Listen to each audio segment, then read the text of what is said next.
pues muy chilito piquín, Ernesto licenciado Zedillo, otra vez.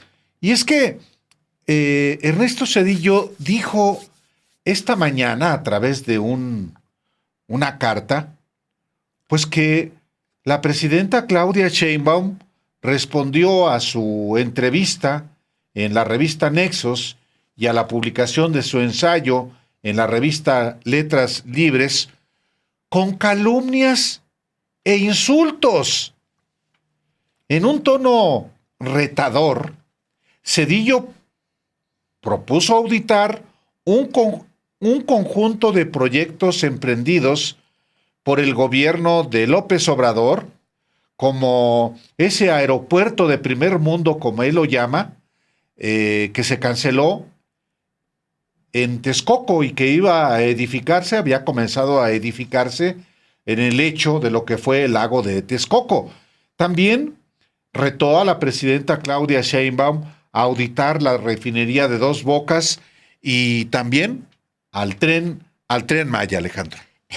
dice Ernesto Zedillo, y eso es, no incluyo en esta propuesta de revisión de la obra de López Obrador, no incluyo la pandemia, porque ha sido ya objeto de muy rigurosas evaluaciones que muestran la incompetencia y criminalidad del gobierno en dicho manejo. Se refiere a lo que hicieron los secretarios de salud, una cosa que armaron entre todos ellos, los exsecretarios, pues sí, de los gobiernos anteriores, de Salomón Chertorivsky hasta José Narro, pasando por José Narro y todos ellos, que han sido los secretarios de salud en México, la mayoría de ellos ni siquiera médicos como tal, pero algunos de ellos sí, pero otros no. Y Zedillo agrega, dice él, dejo fuera de esta lista la evaluación del manejo de la pandemia, porque ya ha sido objeto de muy rigurosa evaluación. Es la carta que le envía, la carta a Ciro Gómez Leiva, donde le da respuesta a Claudia Sheinbaum, y Claudia Sheinbaum esta mañana misma sí, porque le responde. La carta de Zedillo que la hace pública, muy curioso, muy curioso. Pues ni tanto. Bueno, Pues es el... pues sí, Ciro Gómez Leiva, pues es escaparate de esos también.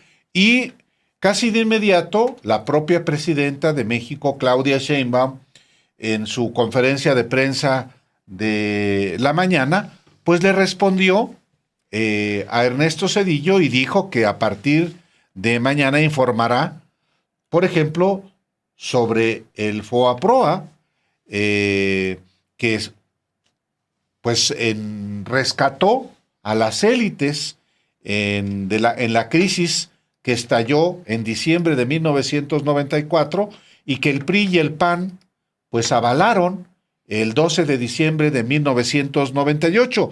También la presidencia adelantó que va a revisarse la pensión vitalicia que recibe Zedillo de más de 100,000 pesos mensuales del Banco de México, pues consideró que no se puede hablar tan impunemente. Escuchemos lo que dijo la presidenta el día de hoy, justamente en respuesta a lo que volvió a decir Ernesto Zedillo a través de una carta. Me pasa, Paulina, acaba de contestar el expresidente. Vamos a, ya que se abrió el expediente, a partir de mañana vamos a informar el FOBAPROA. ¿Va a revelar la lista? Bueno, es público, es público. ¿Qué fue el FOBAPROA? ¿Qué es ahora el IPAB? ¿Cuánto estamos pagando cada mexicano y mexicana? ¿A quién se le dieron recursos que no tenía nada que ver con alguna afectación por alguna incremento de su deuda, sino que realmente fue por influencias? Porque no se puede hablar tan impunemente. Dice él que fue revisado el FOBAPROA, pues ¿cuándo? ¿quién le cree? Él entra al gobierno, avisa a un grupo de empresarios que se va a devaluar el peso. Producto de esto sacan una cantidad de dinero enorme y provoca una crisis aún mayor de la que de por sí iba a ocurrir. Y a partir de ahí, cientos de miles de familias que no pudieron pagar sus casas, sus negocios, en la pobreza. Probablemente muchos tengan casos de conocidos que en el 94 pues cayeron en el no pago y perdieron todo, desde su pequeña vivienda hasta un negocio, y que nunca fueron rescatados, porque a quien se rescató fue a los de arriba, y además con una enorme corrupción, porque ahí entraron expedientes de todo mundo, convirtiendo deudas privadas en deuda pública que aún estamos pagando. ¿Y que se va a acabar? Se privatizaron los ferrocarriles, porque el tema es de lo que nos acusan, ¿no? Nos están acusando de que somos autoritarios, que se acabó la democracia, todo porque el pueblo va a elegir a la Corte. O sea, ese es el argumento. Como el pueblo va a elegir ahora a la Corte, la presidenta es autoritaria, se acabó la democracia. ¿Cómo se va a acabar la democracia si es el pueblo quien va a elegir?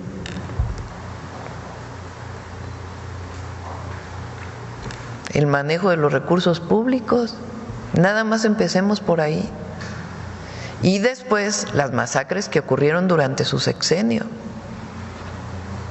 y que nunca fueron aclaradas, más la privatización de los ferrocarriles. Quiso privatizar toda la industria eléctrica en el 99, lo pueden revisar, ese era su objetivo, solo que hubo una movilización muy grande que evitó que eso ocurriera. Entre otros, quien se movilizó fue el Sindicato Mexicano de Electricistas, que después fue castigado por Calderón. Pero muchos nos movilizamos en aquella época, pero si no hubiera habido esa movilización popular, hoy tendríamos unos problemas en el sector eléctrico enormes, como lo tienen muchos países que privatizaron todo su sector. Entonces, vamos a hablar de ese sexenio, porque quieren compararse con el sexenio del presidente López Obrador. Pues no, en un caso se apoyaba arriba, provocaron pobreza, desigualdad, crisis, y el entreguismo, dicho por alguien de su propio partido político.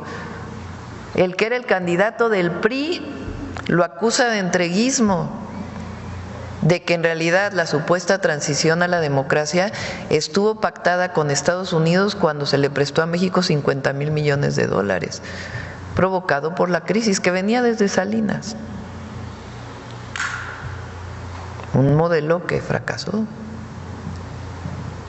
Entonces, por supuesto que vamos a hablar de ese sexenio. Sí es indispensable que los jóvenes, las jóvenes, y ya no tan jóvenes, porque quien nació en el año 2000 pues tiene hoy 25 años, 24, 25 años. Ya para entonces ya había acabado el sexenio de Zedillo. Pero es importante que las nuevas generaciones conozcan qué fue lo que pasó en aquella época. Entonces sí vamos a hablar de eso, es importante. Y también quizá que se revise esta pensión vitalicia. Ah, sí, no, pues no sabía, mira, qué bien que nos informas. A ver el Banco de México que nos informe de la pensión vitalicia, de quien trabaja, no sé ahora, ¿verdad? Pero trabajaba en una empresa que benefició él mismo.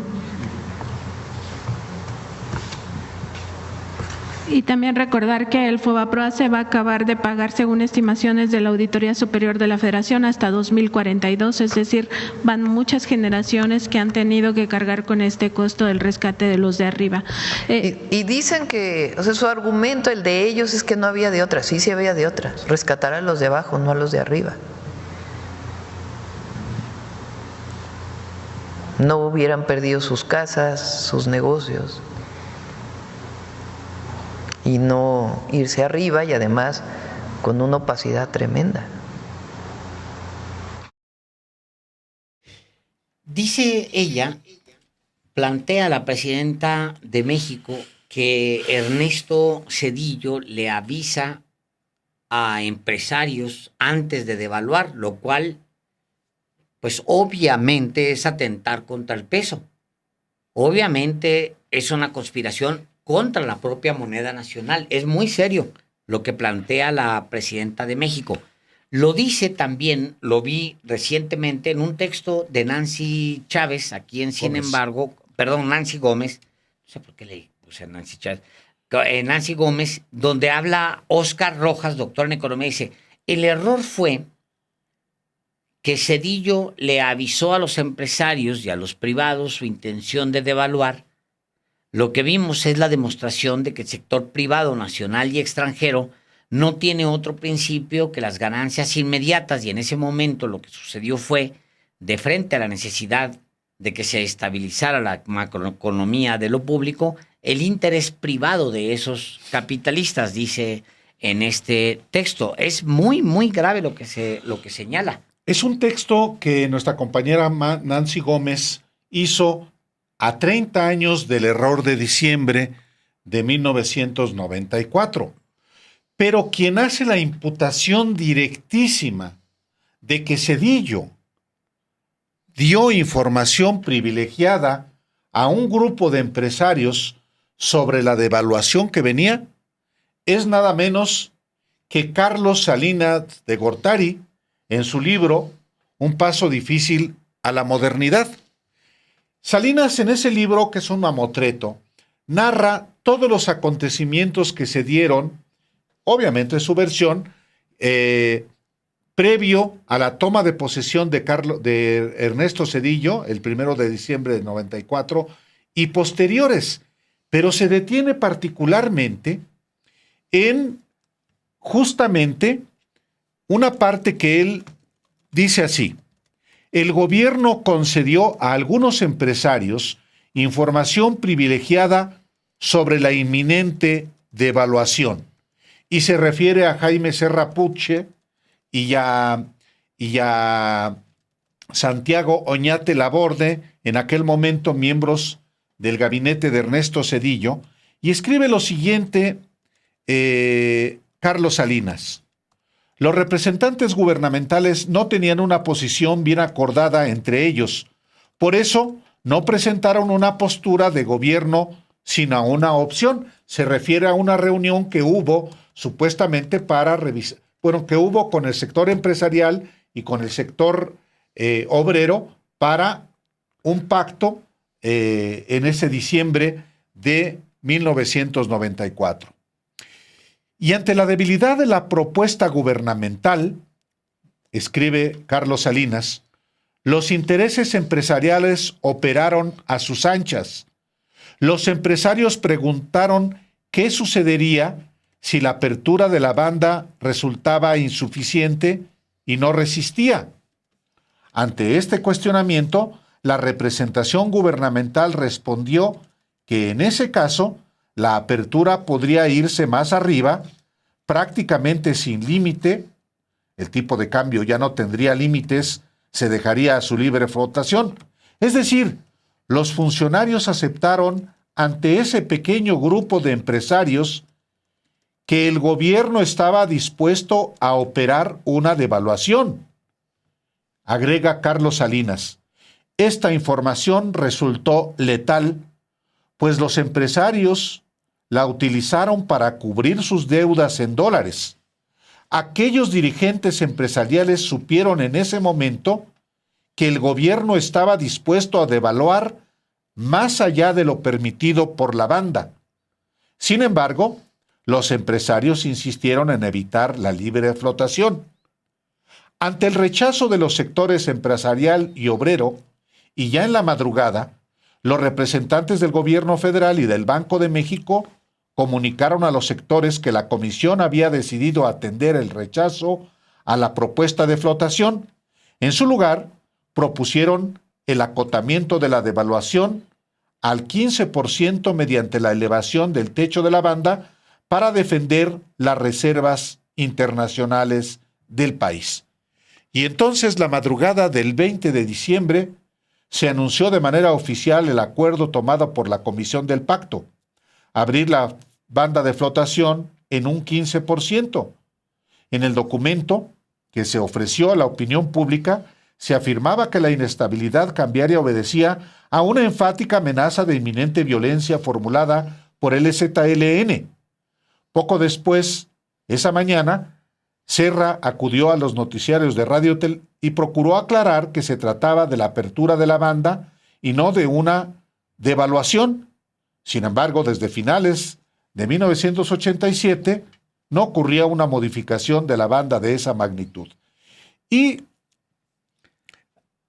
este fragmento, Alejandro, es al que se refiere como hubo información privilegiada. Es correcto, ese es el tema.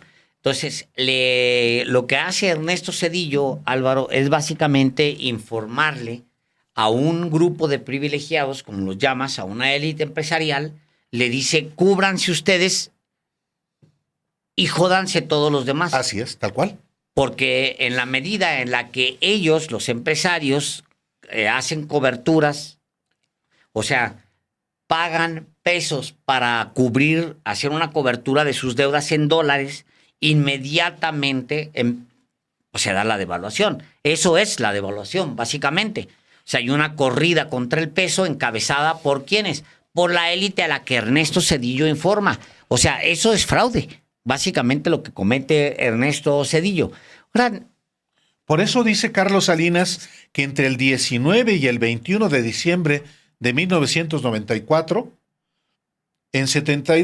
fueron 72 horas que condujeron al desastre nacional. Sí, obviamente él habla, no. Él se No. fui. A ver, pero hay una responsabilidad ahí muy clara de Zedillo que él señala que no es endosable, o sea, no se puede transferir a Salinas incluso, porque ahí la responsabilidad de Ernesto Zedillo es directa a Ernesto Zedillo. Sí, hay, obvio, un descuido en los fundamentales. Había un vencimiento de digamos, pagarés, como lo hemos dicho aquí mismo. Hay un vencimiento y se genera esta inestabilidad y luego viene una crisis de credibilidad, etcétera, que es lo que lleva a la crisis mexicana. Pero, Álvaro, la responsabilidad de esos primeros días recae directamente en la persona, en el individuo Ernesto Zedillo. Tan es así que tiene que renunciar el secretario de Hacienda. Sí, pero Jaime Serrapuche, pero el jefe era... Por todo el error, pero ahí en particular, eso pudo haberse convertido en su momento en... Es que es muy grave el haber privilegiado, porque tú lo que estás haciendo es una invitación abierta, desleal contra la moneda mexicana a los empresarios para que se cubran ellos en lo personal. Tal cual. Es una cosa que se ve muy poco, pues, en la historia de un país. Estamos hablando de hace 30 años y para marzo ya había habido 4 devaluaciones, Alejandro. No, es que lo que dice Salinas, la explicación de lo de la banda, lo que estabas contando.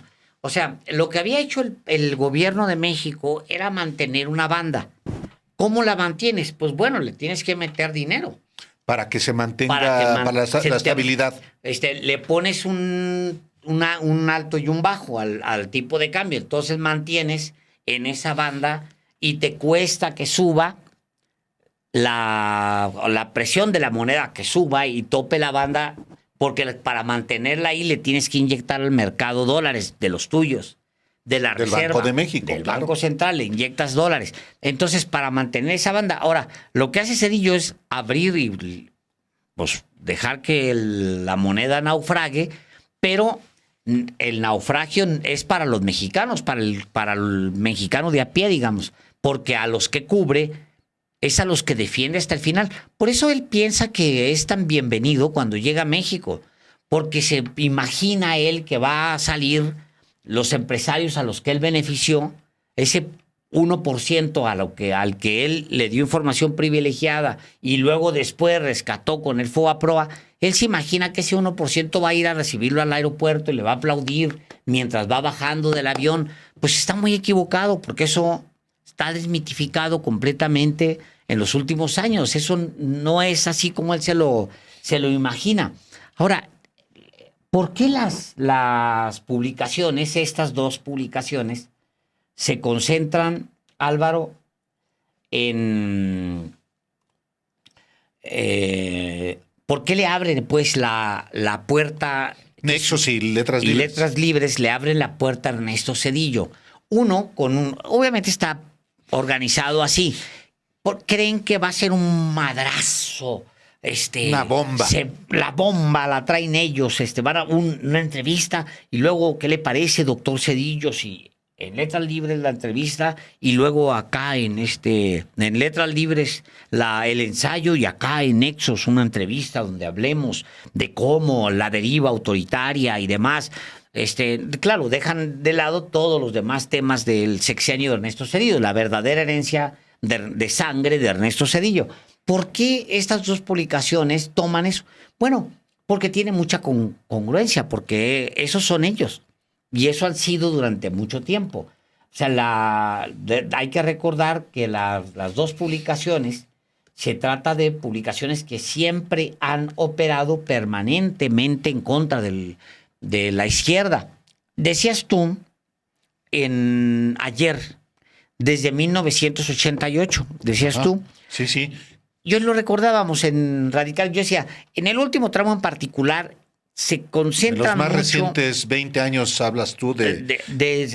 pero en efecto, Álvaro, o sea, desde 1988 desde antes del 88, están a dale y dale y dale con que la izquierda, con exactamente los mismísimos argumentos con los que acusan hoy a Claudia Sheinbaum, son exactamente los mismos argumentos que tienen 30 años utilizando.